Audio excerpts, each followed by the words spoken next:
গঙ্গামাতা পুজো কমিটির উদ্যোগে দীর্ঘ 20 বছর ধরে ব্যান্ডেল চার্চের পেছনে গঙ্গার ধারে অনুষ্ঠিত হচ্ছে গঙ্গা পুজো। প্রতি বছর আজকের দিনে এই গঙ্গা পুজো অনুষ্ঠিত হয়। মূলত এটি মৎস্যজীবী ও মাঝিদের পুজো। তারা সারা বছর গঙ্গায় মাছ ধরে তাদের জীবিকা নির্বাহ করে। তাই গঙ্গা দেবীকে সন্তুষ্ট করতে এই পুজো। সন্ধ্যাবেলায় শুরু হয় পুজো। পুজোর পর প্রায় 1000 খানেক লোককে খিচুড়ি ভোগ খাওয়ানো হয়। পরে এই পুজো সম্পর্কে জানান এলাকার এক বয়স্ক নাগরিক ও আইনজীবী সুব্রত রায়। চুঁচুড়া থেকে প্রবীর ঘোষালের রিপোর্ট।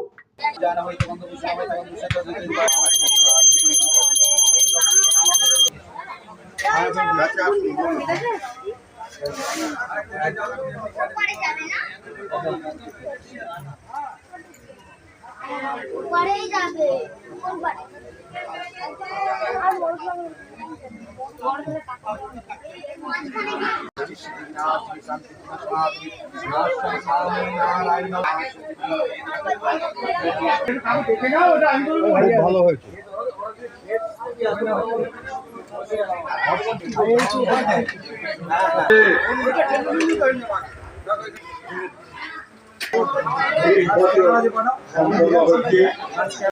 খুব পূর্ণ তিথি, দশহরার দিন।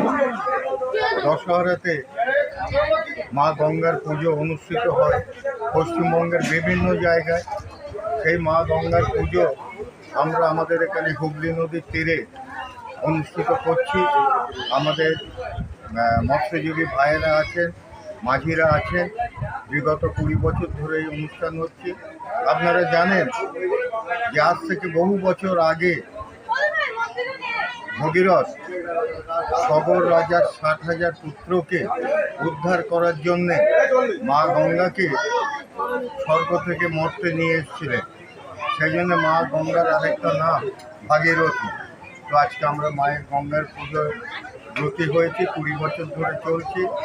আরেকটা বিশেষ আকর্ষণ এই পুজো ছাড়াও প্রতি বছর আমাদের এই মৎস্যজীবী ভাইয়েরা বা মাঝিরা যত লোক আসেন, ভক্তগণ আসেন, পাড়া প্রতিবেশী আসেন, কয়েক হাজার লোককে এখান থেকে মায়ের ভোগ বিতরণ করা হয়। আজকে সেই ভোগ বিতরণও হবে। সবাইকে অনুরোধ, আপনারা চলে আসুন, বসিয়ে প্রত্যেককে ভোগ বিতরণ করা হবে, খাওয়ানো হবে। পরমাঙ্গতি নম পতিত পাবনী গঙ্গা দেবী নমস্তে। জয় জয় গঙ্গা, জয় জয় গঙ্গা।